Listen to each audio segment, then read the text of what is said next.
Scorpio, para to sa inyo guys. Okay? Today is November 30, 2024. Guys, mag-December na. Bukas December na. Okay? Para to sa inyo, Scorpio. Lalaki man kayo, babaeng Scorpio. Itong message na to ay para sa inyo na nararapat lang mabigyan ng message today, November 30, 2024. Scorpio. Okay. Andito ang go outside. Scorpio.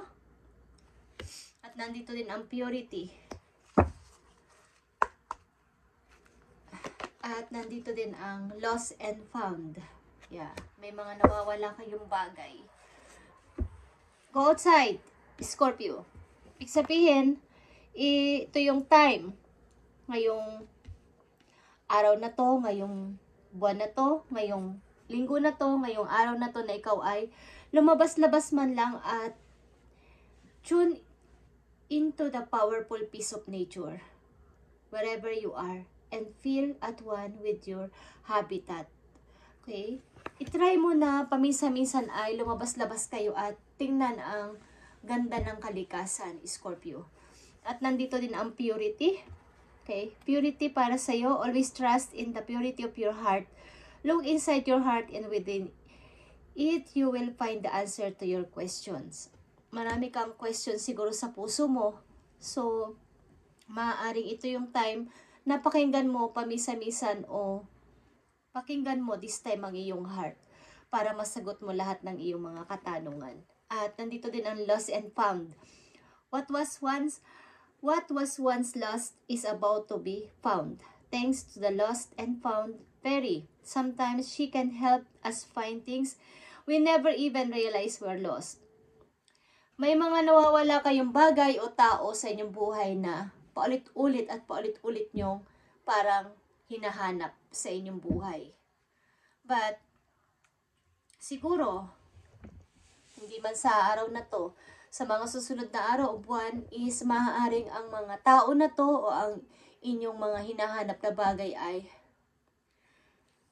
makikita nyo, lalo na yung mga sagot sa inyong mga katanungan is masasagot na sa mga susunod na araw. Okay?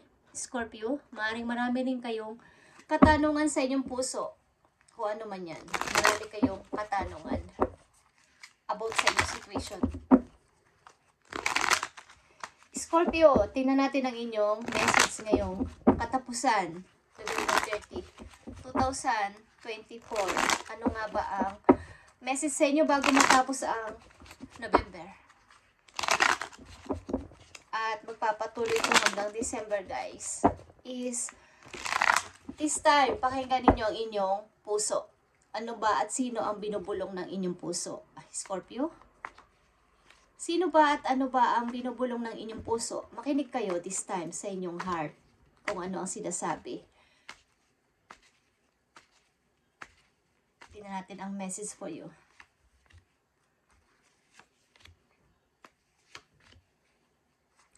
Para to sa mga Scorpio, nabibigyan ng message today. Para to sa inyo talaga.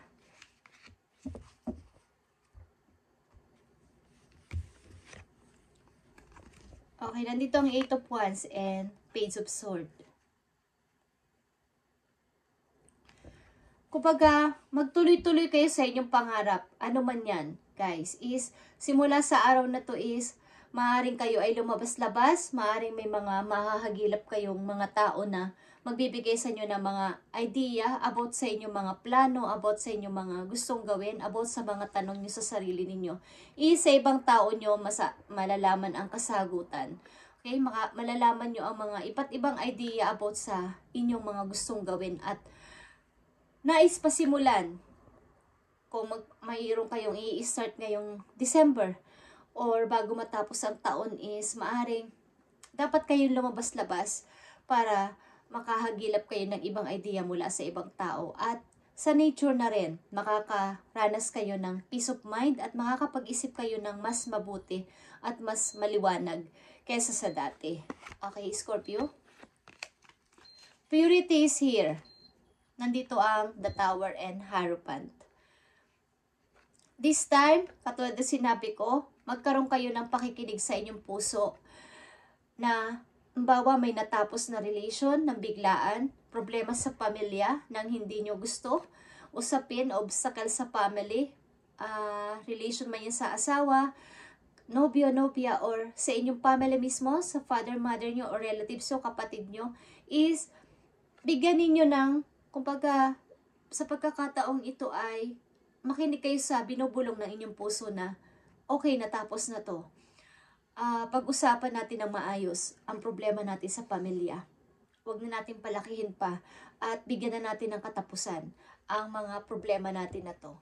Okay? Kaya nandito ang purity is this time, bago man lang matapos ang taon o ngayong magpapasko is magkaroon ng kapatawaran ang bawat isa na anuman ang nangyari is magkaroon ng forgiveness ang bawat isa, anumang problema yan, sa pamilya man yan o sa inyong buhay mag-asawa. Okay? And nandito ang lost and found is 6 of Wands and Wheel of Fortune. Okay. Maybe, sa inyong mga nakaraang taon o mga nakaraang taon, maraming taon na is, marami kayong mga tiniis, marami kayong mga hindi nag-grab na opportunity. So this time, yung mga nawala na to ay, kapag i-grab nyo na ulit. Kung dumarating na ang bagong opportunity, ang bagong chance, o mga pagkakataon na ito na yung tamang time to free myself and lumaya dito sa situation to, sa tao na to, para hanapin ang sarili ko sa ibang lugar, para hanapin ang sarili ko sa ibang company, sa ibang mapagkakakitaan is, ito na yon. Ito na yung tamang time na yung nawala sa iyo ay mahahanap mo na ulit o masisilaya mo na ulit. Okay? Scorpio? Tao man yan o isang opportunity ang nawala sa iyo ng napakaraming taon is, sa pagkakataon na to ay darating at dumarating na ulit ang opportunity na to na wag mo na ulit pakawalan. Tingnan natin ang mga message para sa inyo ngayong November 30 hanggang pagpasok ng December sa mga Scorpio na nandito sa reading. Para sa mga Scorpio na gusto mong bigyan ng message dito sa reading today, November 30, ibigay mo ang tamang mensahe sa kanila para magkaroon sila ng guide sa kanilang mga gagawin. Sa mga Scorpio na gusto mong bigyan ng mensahe. Okay, Scorpio.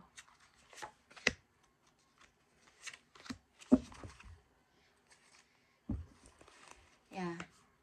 Ilan sa inyo ay nasa pag-overthinking, Scorpio, at hindi makapag-desisyon between two situation or two people. Okay. Four of Wands. Okay, guys.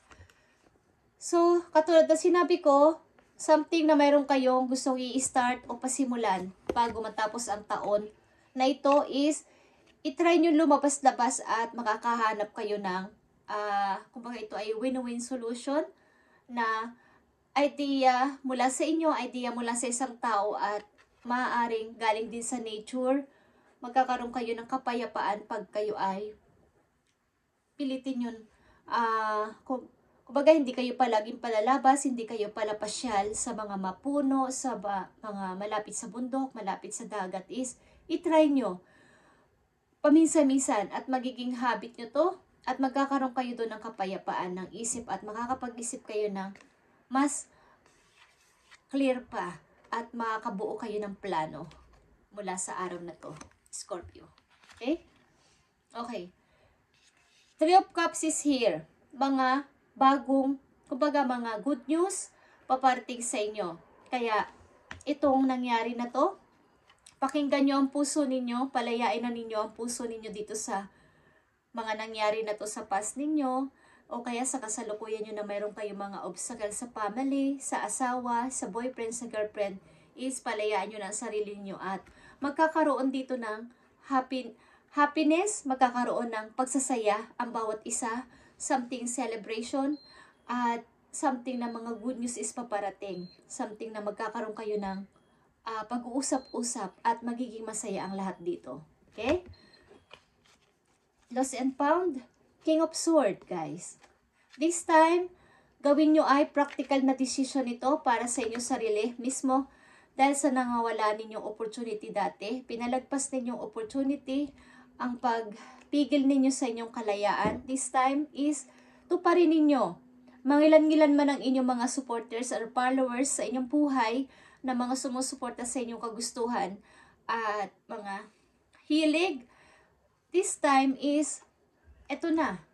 Gawin nyo na itong totoo para sa inyong sarili. At wag na kayong magpapigil kahit kanino man. Bago man lang, kumbaga matapos man ang taon na to at hindi nyo to nagawa dati is, sa susunod na taon guys, 2025 is, magawa nyo na itong plano na to na tuluyan na makalaya dito at bigyan ng kaligayahan ng inyong sarili. Okay, Scorpio? Mga message for Scorpio, ngayong November 30, napunta ngayong December. Sa kanila, ano ba ang gusto mo pang sabihin? Spirit guides from heaven. Spirit guides from heaven. Lord in heaven. Ano pa ang gusto mo pang sabihin sa kanila? Please send my message. Send my message para sa mga Scorpio.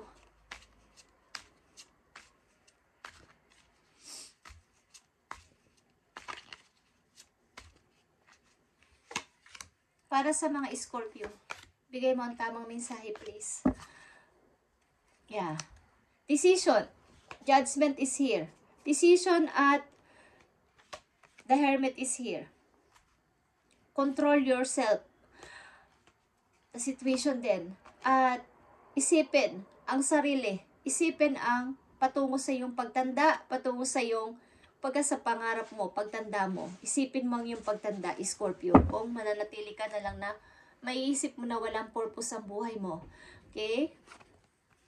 Nakita mo tong 5 of Wands, guys. Pilitin mong makawala sa mga competition. Pilitin mo na mag-start ng mag-isa kahit walang kasama. Pilitin mong mag-research. Pilitin mong humanap ng idea para sa iyong sarili about sa iyong mga plano at sa iyong mga gustong gawin. Ituloy-tuloy mo to. Kahit na wala kang kasama or wala kang, kumbaga, may mga tao dati na sumuport sa iyo is iniwan ka sa ere.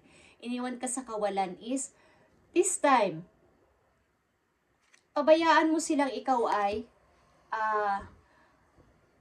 sinasabihan ka nila na, hindi mo kaya Scorpio na manalo dito. Hanggang dyan ka na lang. So, wag kang makinig sa kanila. Kaya mo silang labanan. Kahit mag-isa ka lang. Panatilihin mo yung pananaw sa buhay at sarili mong paniniwala na kaya mo ang lahat ng bagay. Kaya mong gawin ang gusto mo na kahit wala sila sa buhay mo. Sapagkat sinasabi nila na kung di dahil sa kanila o hindi mo sila kasama, hindi ka magtatagumpay. Okay. Purity is here. Yeah. Tanggalin mo na ang mga nagpapasakit sa iyong ulo. Yung hindi ka na pagkakatulog, minumulto ka ng nakaraan dahil dito hindi mo ma-release itong nangyari na to. Na isa itong parang isang pamilya na nawasak na ang bilis lang.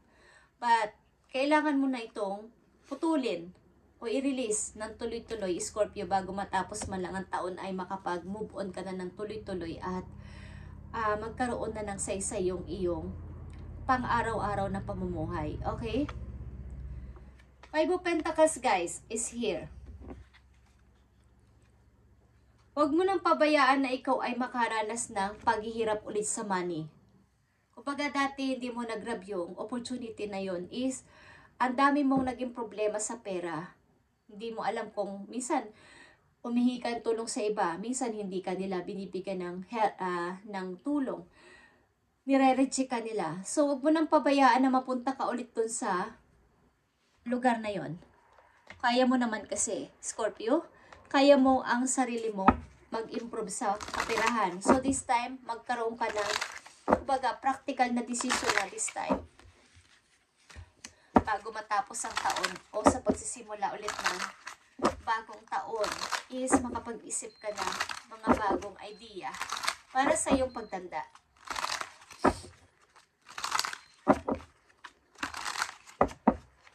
Mga message for Scorpio. November 30, 2024. November 30, 2024. Message mo sa mga Scorpio. Message mo sa mga Scorpio.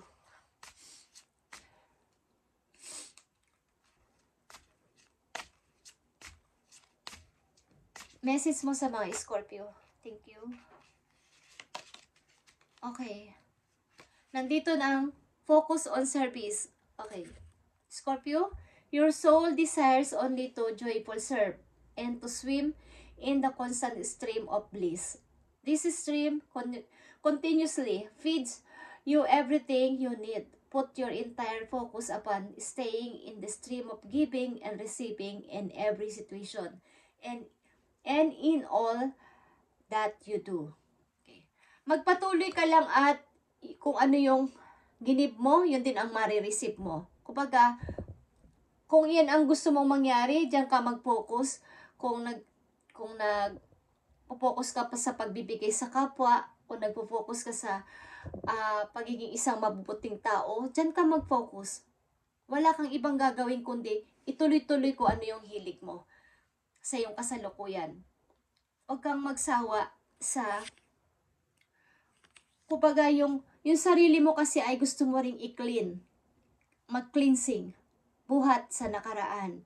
So, ang ginagawa ng ilan sa inyo ay pinapakita na kung may mga nakikita kayong nahihirapan, nanlilimos, or nahihirapan sa money, katulad din nyo dati, is ginigib nyo sila, binibigyan nyo sila ng help.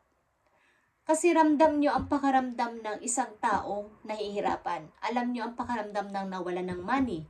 Alam nyo ang pakaramdam ng nasaktan. Alam nyo ang pakaramdam ng inuusig. So yun ang ginagawa ng ilan sa inyo sa kasalukuyan. Nagbo-volunteer. Something na kayo ay mabait sa kapwa. Alam niyo ang pakaramdam ng nahihirapan. Alam niyo ang pakaramdam ng pinagdadamutan. Alam niyo ang pakaramdam ng nahirapan habang nagtatrabaho ng ilang trabaho ang ginagawa.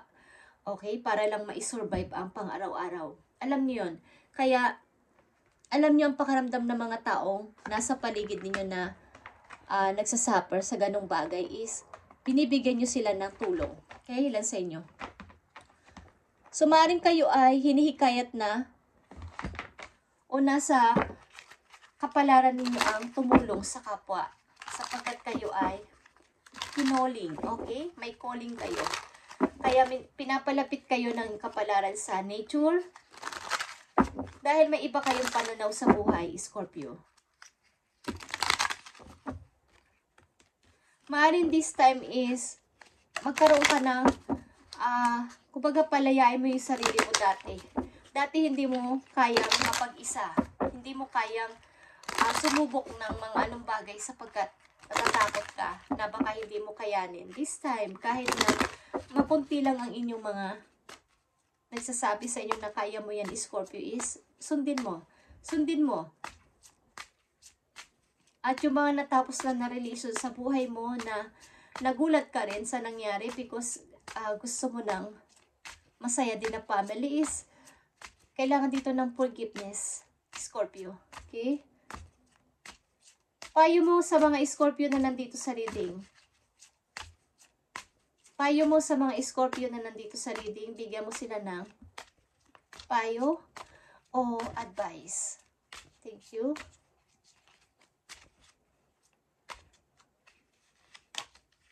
Okay, Scorpio. Andito ang Turkey. Good news. Good news. Katulad ng nanditong Three of Cups. Good news. Okay? So, you may soon receive an important but very unexpected gift.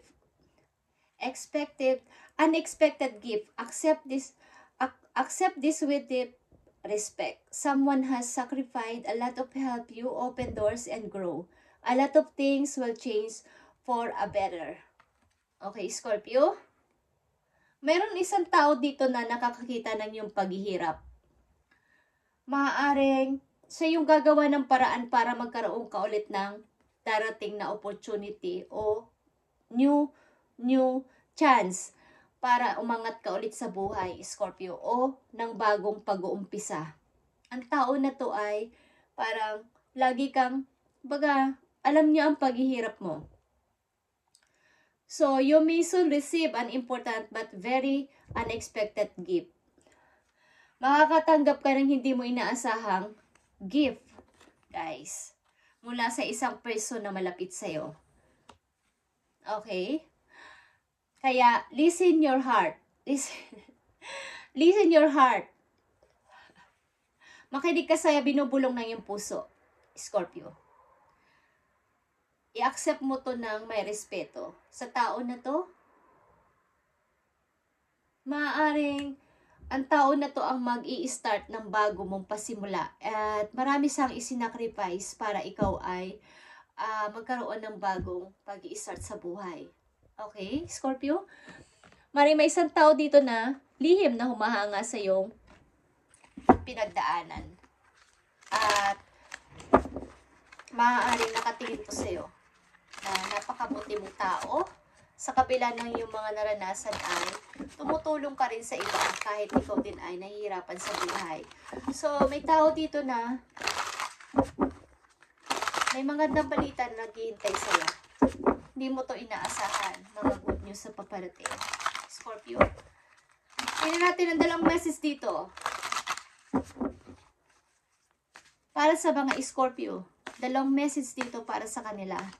Bigay mo ang tamang message para sa kanila. Yeah. Page of Sword again is here. Maaaring may gusto kayong puntahan na place.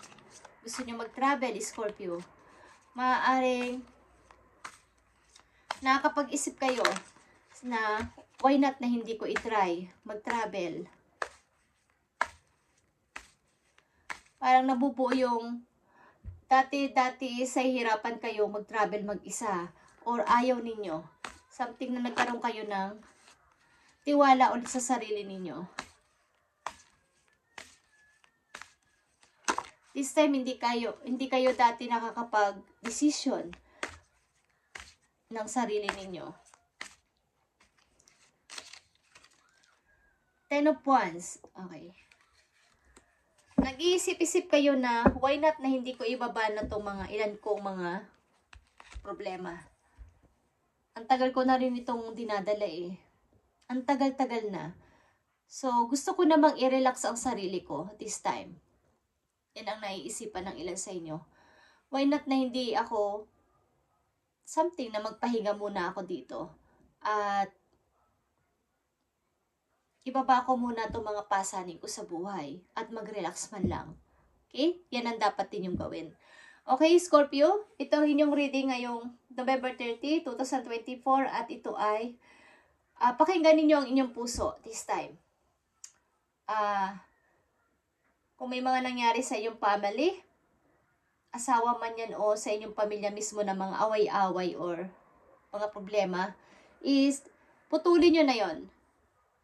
Isang tabi nyo muna this time. At maghanap ng alternative path sa buhay at lumabas-labas. Mga kasumpong kayo ng mga tao na magbibigay sa inyo ng idea para dito sa inyong mga bagong pasisimulan. Something na dapat kayo makinig sa ibang tao, sa advice ng ibang tao sa paligid na inyong pinagkakatiwalaan. Okay? At maaaring may darating na opportunity sa inyo at wag nyo na itong palagpasin. Ito yung pag-i-start ng inyong paglaya sa inyong sarili mismo na kaya ko pala itong gawin. Na kahit walang magdikta sa akin, walang taong, kumbaga hindi ako nakadepend sa iba, kaya ko pala mag-isa. Okay? Thank you, Scorpio, and God bless sa inyo lahat, guys. Pagpalain kayo ni Lord sa araw-araw, and magpahinga kayo pamisa-misan. Ibaba muna ang ilang mga pasanin at mag-relax. Okay? Thank you and God bless.